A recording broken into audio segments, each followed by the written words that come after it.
Hello बच्चों, NTA ने CUET exam 2026 के लिए आप सभी को आपके कौन से सिटी में आपका एग्जाम होगा ये लिस्ट आपको अलॉट कर दिया है। लेकिन क्या आप सभी जानते हैं कि इसके साथ साथ एनटीए ने कुछ इंस्ट्रक्शंस भी आपको दिए हैं। ऐसे कुछ इंस्ट्रक्शन अगर आप उन सारे इंस्ट्रक्शंस को ना फॉलो कर रहे हो तो हो सकता है आपका एग्जाम भी कैंसिल हो जाए। तो अगर ऐसे इंफॉर्मेशन जो आपको नहीं पता है तो आज की इस वीडियो में हम सीयूईटी से रिलेटेड ऐसे ही कुछ क्वेश्चंस, ऐसे ही कुछ पॉइंट को हाईलाइट करेंगे जो आपको एग्जाम्स देने के लिए जाने के आगे आपको फॉलो करने हैं। तो जनरली बच्चे क्या करते हैं कि वो एग्जाम्स देने के लिए एडमिट कार्ड तो डाउनलोड करते हैं लेकिन बाकी सारे इंस्ट्रक्शंस को फॉलो नहीं करते और एग्जाम सेंटर्स में जाकर फंस जाते हैं। ठीक है, तो चलिए आज इन्हीं प्रॉब्लम्स का सॉल्यूशन हम देखते हैं। तो मैं हूँ शोभा मैम एंड स्वागत है आप सभी का आदि कैरियर पॉइंट में। तो सबसे पहले हम गाइडलाइन में चलते हैं and that guideline is about what, that is the most carry document checklist. तो कौन सी डॉक्यूमेंट आप सभी को एग्जाम्स के लिए लेकर जानी है? तो जनरली आप सभी को पता है कि द मोस्ट इंपॉर्टेंट डॉक्यूमेंट जो आप सबको कैरी करना है एग्जाम के लिए that is your admit card, right. तो बच्चे एडमिट कार्ड तो डाउनलोड करते हैं और अभी अभी आपका एनटीए आपके लिए एडमिट कार्ड भी इशू करने वाला है। तो अब एनटीए एडमिट कार्ड तो इशू करेगी लेकिन आपको पता है एडमिट कार्ड में कितने पेजेस होते हैं और किनको डाउनलोड करना है। तो जनरली बच्चा एक सिंगल एडमिट कार्ड को जो फ्रंट पेज होता है उसको डाउनलोड कर लेता है क्योंकि उसे लगता है कि इसमें एग्जाम्स के मेरे सेंटर्स लिखे हैं तो मुझे बस यही लेना है। नहीं बच्चे, ये गलती आपको नहीं करना है। आपको एडमिट कार्ड तो लेना है, एडमिट कार्ड के साथ साथ उसमें एक अंडरटेकिंग का फॉर्म होता है, राइट। उस अंडरटेकिंग के फॉर्म को भी आप A4 साइज पेपर में जो है डाउनलोड करके लेकर जाइएगा क्योंकि उसमें आपको साइन करना है। ठीक है, तो आपको एडमिट कार्ड के कितने पेजेस लेने हैं? तो भाई एनटीए आपको 2 पेजेस आपको प्रोवाइड करता है तो आपको 2 पेजेस आपको उसके लिए लेने हैं। अब इसके बाद नेक्स्ट आपको क्या कवर करना है, दैट इज एक्स्ट्रा फोटोग्राफ। अब ये कौन से फोटोग्राफ्स होंगे? क्योंकि एनटीए ने तो आपका लाइव फोटो लिया है सीयूईटी यूजी के फॉर्म की फिलअप के लिए, है ना। तो अब आप कैसे फोटोज लेके जाएंगे? तो भाई आपको ऐसे फोटोज लेकर जाने क्योंकि लाइव फोटो है यानी रिसेंट फोटो। तो अगर आप वहां एनटीए पे जब आप एग्जाम देने के लिए जाएंगे सीयूईटी के सेंटर पे अपने कोई पुराने फोटोग्राफ्स को तो लेकर मत जाना, राइट। आपको अपने रिसेंट न्यू फोटो लेकर जाने जो एग्जैक्टली आपके उस लाइव फोटोग्राफ से मिलते हो। ऐसा नहीं कि बहुत पुराना एक छोटा सा फोटोग्राफ ले लिया है, राइट। और ओरिजिनल वैलिड आईडी भी आपको लेकर जाना है। नेक्स्ट आपको क्या लेकर जाना है? Original valid ID. तो पहला हमने एडमिट कार्ड और अंडरटेकिंग की बात की। नेक्स्ट आपको एक्स्ट्रा फोटोग्राफ लेकर जाना है। तो जनरली बच्चा फोटोग्राफ ले जाना भूल जाता है और उसके बाद वहां जाकर वो सेंटर में खोजते हैं कि कहाँ भाई कोई फोटो खींचने वाला है क्या। तो भाई ऐसे प्रॉब्लम्स में क्यों फंसे? हम क्यों ना प्रॉपरली जाने कि हमें क्या करना है कि एग्जाम के दिन हम शांति से जाकर बैठकर केवल एग्जाम देंगे भाई, है ना। तो आप सभी बच्चे ये गलती मत करना बच्चों, क्योंकि इससे बहुत टेंशन होता है, स्ट्रेस होता है क्योंकि आप एक कॉम्पिटिटिव एग्जाम्स देने जा रहे हैं। तो अब नेक्स्ट है ओरिजिनल वैलिड आईडी। अब ओरिजिनल वैलिड आईडी में आपका क्या है? आधार है, स्कूल आईडी है, पैन। अब जिन बच्चों का 18 साल नहीं हुआ तो उनका पैन नहीं बना होगा। तो जनरली बच्चे क्या लेकर जाएंगे? आधार कार्ड लेकर के जाएंगे। अब आधार कार्ड को लेकर भी एनटीए ने क्या कहा है? एनटीए ने कहा है कि आप सारे बच्चे आधार कार्ड को भी अपग्रेड कर दीजिए, यानी कि उसमें आपको क्या करना है कि आपके पुराने बचपन वाले फोटो सारे हटा दीजिए, आप नए फोटो अभी वाले रिसेंट फोटो से उसको क्या कीजिए, आप अपग्रेड कर दीजिए। ठीक है, अपडेट अगर हो जाता है तो फिर आपके लिए कोई प्रॉब्लम नहीं है, क्योंकि अगर वो फेस ना मैच करे तो हो सकती है आपकी एंट्री जो है वो कैंसिल कर दी जाए और एंट्री नहीं मिलेगी एग्जाम हॉल में तो आप एग्जाम कैसे दोगे, राइट। तो ये एक नेक्स्ट इशू है जो आपको क्लियर करके जाना है। आपको उसके फोन नंबर वगैरह, तो जनरली जो बच्चे सीयूटी का जिन लोगों ने फॉर्म फिलअप किया तो उन लोगों ने अपने आधार कार्ड में अपने फोन नंबर वगैरह तो अपडेट कर लिए, लेकिन अगर किसी ने अब तक अपने फोटोज अपडेट नहीं किए तो बच्चे प्लीज कर लीजिएगा। ठीक है, तो ये हो गए ये इंपॉर्टेंट जानकारी। अब बात करते हैं आइडेंटिटी वेरिफिकेशन प्रोटोकॉल्स क्या है।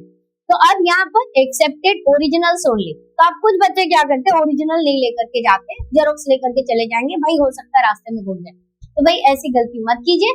आपके स्कूल की आईडी, उसका वैलिड डेट देख लीजिए कि कब तक उसकी वैलिडिटी है, और अगर नहीं है और मान लीजिए कुछ ऐसा है तो स्कूल के प्रिंसिपल से साइन कराकर एक वैलिड आईडी बना लीजिए और ओरिजिनल ही लेकर के जाइए, ठीक है। और accepted original only physical school ID, याद रखिएगा। Pan, passport, Aadhaar and with updated photo, very important, जो अभी मैंने बताया अपडेटेड फोटो के साथ होगा। एंड नो डिजिटल और कॉपीज, कोई डिजिटल हम मोबाइल में लाए, भाई मोबाइल तो अलाउ ही नहीं, तो अभी हम उस पॉइंट पर भी आते हैं। नो डिजिटल और copies, scan images on phones और printed photo copies will be rejected because you are going to give the exams, right. तो ये आपको क्लियर हो गया। अब मुझे लगता है कि अब बच्चे जो है इन सभी पॉइंट से रिलेटेड गलती नहीं करेंगे। अब बात करते हैं what else can cross the gate. अब इसके अलावा कौन से ऐसे मटेरियल्स है जो गेट के उस पार जाएंगे, यानी कि आपके साथ आपके एग्जाम सेंटर के अंदर जाएंगे। तो अब ऐसी कौन सी चीजें हैं? तो भाई सबसे इंपॉर्टेंट चीज, आपको एक ट्रांसपेरेंट बॉल पेन लेना पड़ेगा, राइट। आपके पास क्या होना चाहिए? एक ट्रांसपेरेंट बॉल पेन होना चाहिए। बिना ट्रांसपेरेंट बॉल पेन के मत जाइए, है ना। तो आप क्या कीजिए, एग्जाम्स के आगे आप 2 ट्रांसपेरेंट बॉल पेन ले लीजिए, चला के देख के रखिए। हालांकि आपको बॉल पेन का यूज बहुत कम है, हाँ रफ वर्क तो करने के लिए लगेगा, तो एक बॉल पेन काफी है। उसे अच्छे से इंक होनी चाहिए, चलने वाली होनी चाहिए, ऐसे लेकर जाइए। इसके अलावा मेडिकल डॉक्यूमेंट चाहिए। अब मेडिकल डॉक्यूमेंट्स किसके लिए चाहिए? तो भाई जो पीडब्ल्यूडी और पीडब्ल्यूबीडी सर्टिफिकेट्स वाले होते हैं, जिन्होंने एज रिलैक्सेशन के लिए क्लेम किया है या जिनको स्क्राइब्स की जरूरत है, ठीक है, तो वो क्या करेंगे, वो अपना मेडिकल सर्टिफिकेट लेकर जाएंगे। एंड इससे रिलेटेड गाइडलाइन भी एनटीए ने दे रखा है, ठीक है। Next, health exceptions. अब हेल्थ से रिलेटेड एक्सेप्शंस है जिन बच्चों को डायबिटीज, अब उन पेशेंट्स को शुगर फ्लक्चुएट करता है, कभी ज्यादा हो सकता है, कभी कम हो सकता है। तो अब ऐसी कंडीशंस में क्या है कि ऑथराइज्ड डायबिटिक स्नैक्स पर एनटीए मेडिकल गाइडलाइंस आपको फॉलो करने हैं, जैसे कि डायबिटिक्स के टैबलेट या फिर कुछ फ्रूट जूस आप अपने साथ कैरी कर सकते हैं। रही बात पानी की बोतल की, बच्चे बोलेंगे मैम पानी का बोतल लेकर जाए कि नहीं जाए। बच्चे नहीं जरूरत, पानी मिलती है अंदर, ठीक है, ओके। अब चलते हैं अगले पॉइंट में। Now arrival and reporting time. अब ये तो हो गया क्या लेकर जाना, तो भाई सबकी लिस्ट बना लेना और जाने के आगे बैग में एक दिन आगे सारा कुछ अपना बंद करके रख लेना। ये नहीं कि एकदम लास्ट दिन आज सुबह ट्रेन पकड़नी है या आज ट्रेन पकड़नी है अब हम लेके जाते, ऐसी गलती तो मत करना। अब बात आती है कि arrival and reporting time, that is very important. तो भाई अराइवल के लिए एनटीए ने क्या कहा है? अराइवल के लिए एनटीए ने कहा है कि आप 2 घंटे पहले एग्जाम सेंटर में पहुंच जाइए। अगर आपका एग्जाम 10 बजे है तो आपको सुबह 8 बजे एग्जाम सेंटर में पहुंच जाना पड़ेगा before the commencement of exam. अब आप बोलेंगे मैम 2 घंटा पहले क्या करेंगे जाके? तो भाई आपको एंट्री करनी है, आपकी चेकिंग होती है, आपको शांति से बैठना है क्योंकि ये कॉम्पिटिटिव एग्जाम्स है। और आपको अगर डिले हो गया तो उसके लिए एनटीए नॉट रिस्पॉन्सिबल, राइट।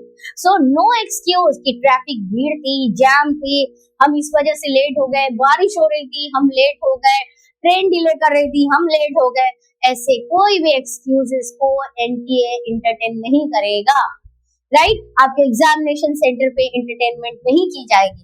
और इसके अलावा अब एक बहुत इंपॉर्टेंट बात आती है, that is your dress.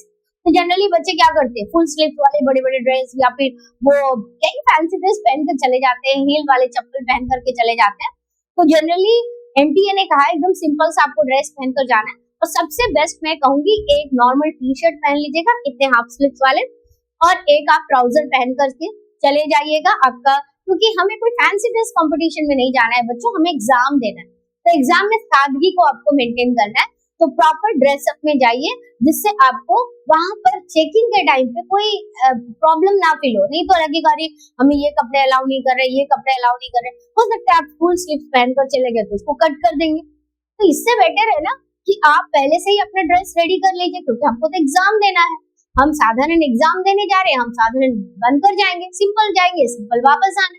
Clear हो गया? तो क्या क्या गलती नहीं करनी है, बहुत सारे ये सारे पॉइंट जो होते हैं ना आप लोगों के लिए बहुत इंपॉर्टेंट है। जनरली हम इन गाइडलाइंस को फॉलो ही नहीं करते हैं, ठीक है। अब चलते हैं अगले पॉइंट में। अब अगला पॉइंट क्या, द बिग नो लिस्ट। अब बड़ा नो लिस्ट, अब तक तो मैंने आपको बताया क्या लेके जाना है ना, क्या लेकर जाना है। अब बात आती क्या नहीं लेकर जाना है, राइट। तो क्या नहीं लेकर जाना है, सबसे पहली बात इलेक्ट्रॉनिक गैजेट्स नॉट अलाउड। आप बोलोगे नहीं मुझे कैलकुलेशन करना है, तो भाई जीएटी के पेपर में आप खुद काम कीजिए, कोई कैलकुलेशन के लिए आपको कैलकुलेटर नहीं देगा।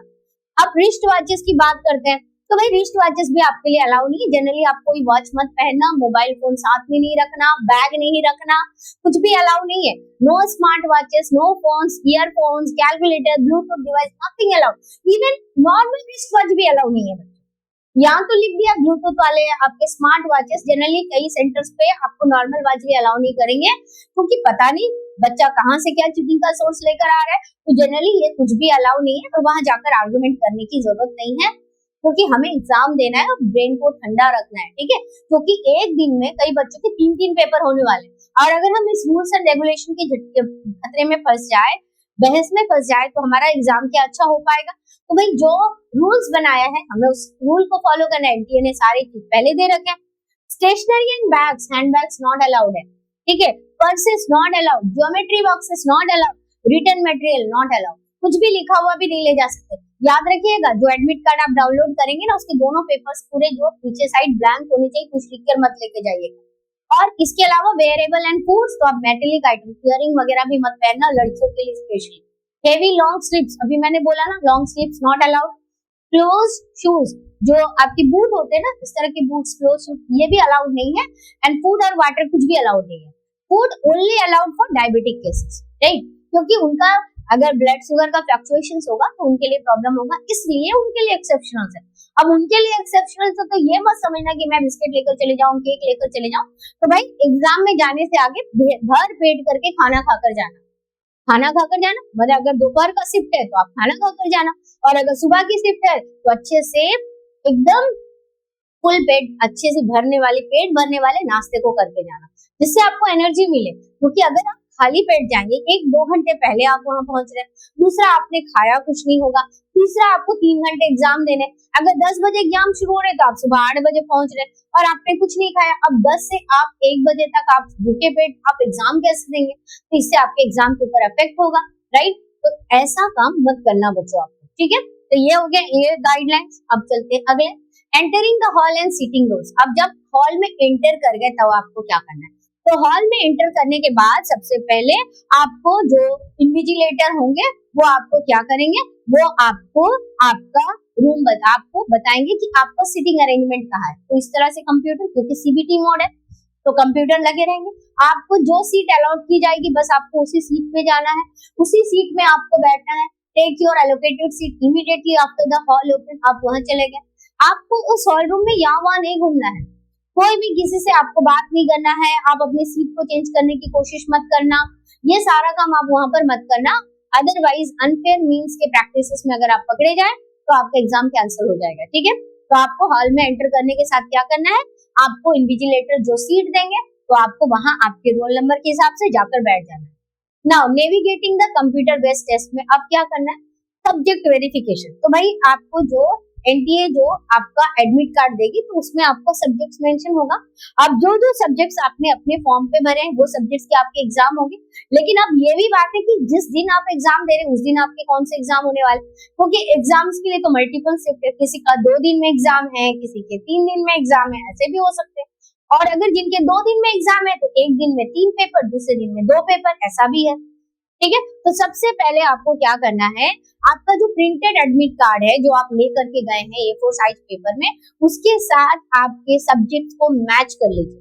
और मान लीजिए ऐसा जनरली बहुत कम होता है, लेकिन नहीं होता है नहीं बोलेंगे, हो सकता है, तो आपको सबसे पहले क्या करनी है, आपके सब्जेक्ट्स को मैच करनी है। लेकिन अगर मान लो आपका सब्जेक्ट मैच नहीं करता तो आपको क्या करना है, आपको कोई घबराना नहीं है, पैनिक होने की जरूरत नहीं, no need to be panic. What you have to do, you have to call the invigilator. Invigilator को बताना है, they will resolve your problems immediately, you don't worry, ठीक है। ये हो गया, तो ये सब्जेक्ट टाइटल हो गया, और टेक्निकल असिस्टेंट आपको कौन देगा ये भी कंप्लीट हो गया, ओके। अब चलते हैं अगली बार। अच्छा हाँ, कंप्यूटर को बंद करके रीस्टार्ट भी मत करना। कई बच्चे बोलते हैं अरे ना मेरा ना वो पेपर नहीं है, मेरा ये सब्जेक्ट नहीं है, चलो कंप्यूटर को रिस्टार्ट, तो ये बहादुरी भी मत करना आप लोग, ठीक है। अब आते हैं रफ शीट प्रोटोकॉल। तो मैंने आपको क्या बोला, कुछ भी लिखा हुआ नहीं लेकर जाना। अब लेकिन जीएटी के पेपर है या फिर जिन बच्चों का ऐसा कुछ पेपर जिसमें उनको रफ करना है जनरली, ठीक है, चाहे वो मैथ्स का पेपर हो या अकाउंट्स का हो, स्टैटिस्टिक्स का हो, तब वो बच्चे क्या करेंगे, उनको तो रफ शीट चाहिए। रफ शीट कौन देगा, रफ सीट आपको सेंटर में मिलेंगे। कौन प्रोवाइड करेगा? आपका इन्विजिलेटर। अब जो रफ सीट आपको मिल गए, अब उस रफ सीट में आपको क्या करना है? तो भाई उस रफ सीट में आपको अपना नाम और अपना रोल नंबर लिखना है at the top of every seat. Very important, her seat में आपको अपना नाम लिखना है, नाम और रोल नंबर, ठीक है।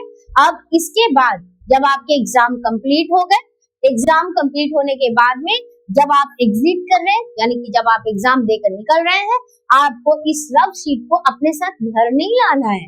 वो गलती मत करना कि कंप्यूटर में एग्जाम दे दिया, रफ शीट को फोल्ड किया, पॉकेट में डाल लिया। भाई ये गलती नहीं, रफ शीट को आपको क्या करना है? इन्विजिलेटर को दे देना है, ठीक है। और अगर आप उसको लेकर आ गए तो taking them is unfair means violation, right. ये काम आप नहीं करोगे, ओके। अब चलते हैं अगले पॉइंट में जो आपकी रिक्वायरमेंट है। अब पोस्ट एग्जाम क्या करेंगे? अब एग्जाम के बाद क्या करना है? अब बोले मैम एग्जाम के टाइम तो बता दिया, एग्जाम के बाद क्या करना है? कुछ नहीं करना है, सिंपल गाइडलाइन आप सभी को पता है। सबसे पहले अपने एडमिट कार्ड को संभाल कर रखना है, क्योंकि यूनिवर्सिटी की काउंसलिंग में लगेगी। ये नहीं कि आप सोचेंगे एडमिट कार्ड तो दे दिया है, ऑनलाइन अवेलेबल है, कभी भी उसको डाउनलोड कर लें। नहीं बच्चों, ये गलती मत करना। आपका जो एडमिट कार्ड है उसको आप अपने पास संभाल कर रखना, और ये आपको तब तक संभाल कर रखना है जब तक आपकी यूनिवर्सिटी में एडमिशन नहीं हो जाता है, ठीक है। तो आपको यूनिवर्सिटी काउंसलिंग तक इसकी जरूरत है।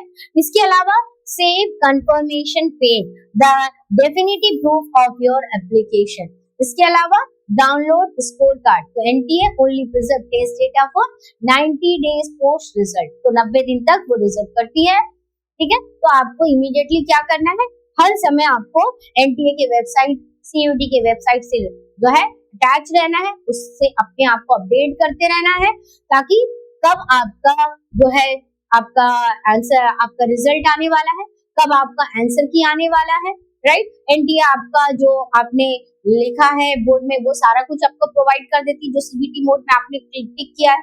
तो इन सारी चीजों का पूरा डॉक्यूमेंट जो है एनटीए आपको दे देती है। लेकिन हाँ, अगर जिस टाइम पर दिया, अगर आप उस टाइम पे नहीं उसको डाउनलोड करते हैं, तब आप दोबारा उसको चेक नहीं कर पाएंगे, आपको वो नहीं मिलेगा। तो आप ये मत सोचिएगा एनटीए आपको पर्सनली ईमेल करेगा, ठीक है।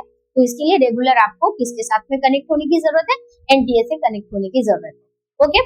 तो ठीक है बच्चों, आई होप कि आपको सीयूटी से रिलेटेड सारे इन्फॉर्मेशन कि आपको क्या करना है एग्जाम्स के आगे और क्या नहीं करना है, ये क्लियर हो गया होगा। तो आई होप कि आप कोई भी बच्चे ऐसी गलती ना करें, okay student. Thank you for watching this video, और ऐसे ही वैल्यूएबल वीडियोस के लिए हमारे चैनल को सब्सक्राइब, लाइक और शेयर करना ना भूलें। नमस्कार।